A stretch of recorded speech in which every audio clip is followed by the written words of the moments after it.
രൂപീകൃതമായിട്ട് ഏകദേശം 10 കൊല്ലം പിന്നിടുമ്പോൾ ഇടതുപക്ഷത്തിന് വലിയ പ്രതീക്ഷ നൽകുന്ന, ഇടതുപക്ഷത്തിന് വലിയ രീതിയിലുള്ള സ്വാധീനമുണ്ടെന്ന് കരുതുന്ന മേഖലകളിലൊന്നാണ് ആലത്തൂർ ലോക്സഭാ മണ്ഡലം. പാലക്കാട് ജില്ലയിലെ ചിറ്റൂർ, തരൂർ, നെന്മാറ, ആലത്തൂർ എന്നീ നിയമസഭാ മണ്ഡലങ്ങളും തൃശ്ശൂർ ജില്ലയിലെ വടക്കഞ്ചേരി, കുന്നംകുളം, ചേലക്കര എന്നീ നിയമസഭാ മണ്ഡലങ്ങളും ചേർന്നതാണ് ആലത്തൂർ ലോക്സഭാ മണ്ഡലം. ഭൂമിശാസ്ത്രപരമായും സാംസ്കാരികമായും എല്ലാം വലിയ വൈവിധ്യങ്ങളുള്ള മണ്ഡലം കൂടിയാണ് ആലത്തൂർ.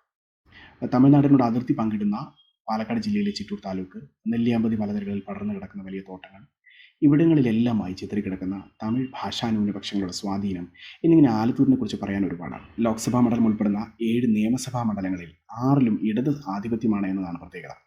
അതുകൊണ്ട് തന്നെ തിരഞ്ഞെടുപ്പിന് മുൻപേ ഇടതുപാളയത്തിൽ ഉറപ്പിച്ച സീറ്റുകളിലൊന്നാണ് ആലത്തൂർ.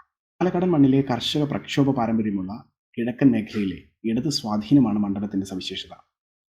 ആദ്യ തിരഞ്ഞെടുപ്പ് നടന്ന 2009-ൽ SFIയുടെ അന്നത്തെ ദേശീയ പ്രസിഡന്റായിരുന്ന PK ബിജു CPM സ്ഥാനാർത്ഥിയായി മണ്ഡലത്തിലെത്തി. ശക്തമായ ഇടത് വേരോട്ടമുള്ള മണ്ഡലത്തിൽ ആദ്യ തവണ വലിയ വെല്ലുവിളികളൊന്നുമില്ലാതെ തന്നെയാണ് ബിജു ലോക്സഭയിൽ ടിക്കറ്റ് ഉറപ്പിച്ചത്.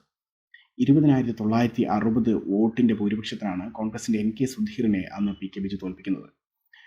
46.75% വോട്ട് ഇടതുമുന്നണിക്ക് ലഭിച്ചപ്പോൾ 44.22% വോട്ട് UDF നേടുകയും ചെയ്തിരുന്നു. എന്നാൽ അങ്ങനെ മൊത്തം 75.14% മൊത്തം പോളിംഗ്. 2014-ലും ഇടതുമുന്നണിക്ക് വലിയ രീതിയിൽ സ്ഥാനാർത്ഥികളെ തിരഞ്ഞു നടക്കേണ്ടി വന്നില്ല. സൗമ്യനാണെങ്കിലും പാർലമെന്റിലെ സജീവ സാന്നിധ്യമായിരുന്നു PK ബിജു.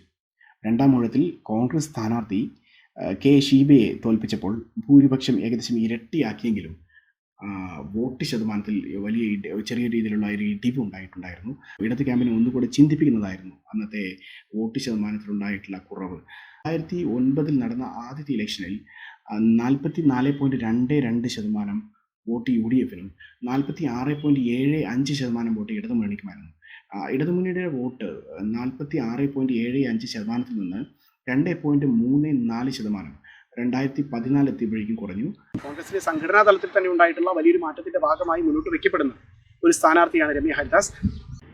AICC അധ്യക്ഷൻ രാഹുൽ ഗാന്ധിയുടെ നേതൃത്വത്തിൽ നടന്ന ടാലന്റ് ഹണ്ടിൽ നേതൃപാടവം തെളിയിച്ച ശേഷമാണ് രമ്യ ഹരിദാസ്, അതായത് കുന്നമംഗലം ബ്ലോക്ക് പഞ്ചായത്ത് പ്രസിഡന്റ് ആയിട്ടുള്ള രമ്യ ഹരിദാസ് ആലത്തൂരേക്ക് എത്തുന്നത്.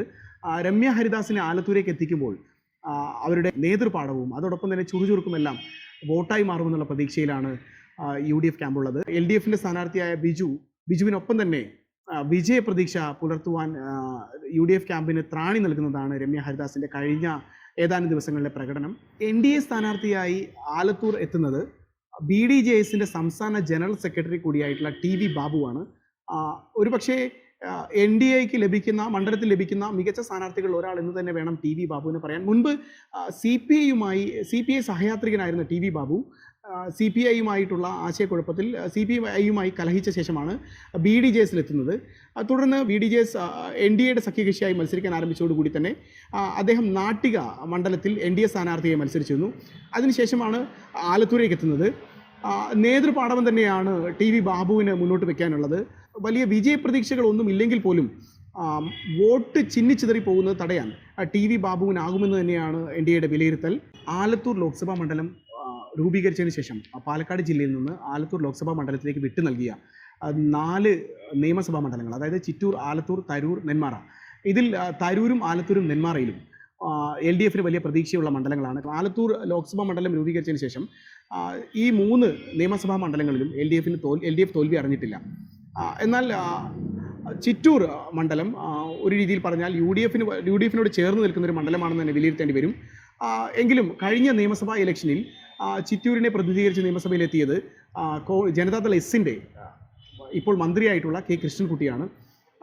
അതുകൊണ്ട് തന്നെ ഇപ്പോൾ ഉള്ള ഈ ജനപിന്തുണ, അതായത് ജനതാദൾ എസിൻ്റെ പിന്തുണ കൂടി ഇടതുപക്ഷത്തോടു കൂടി ചേരുമ്പോൾ വലിയ രീതിയിലുള്ള നേട്ടം ആ മണ്ഡലത്തിലും കൈവരിക്കാം എന്നുള്ള പ്രതീക്ഷയിലാണ് LDF ക്യാമ്പുള്ളത്.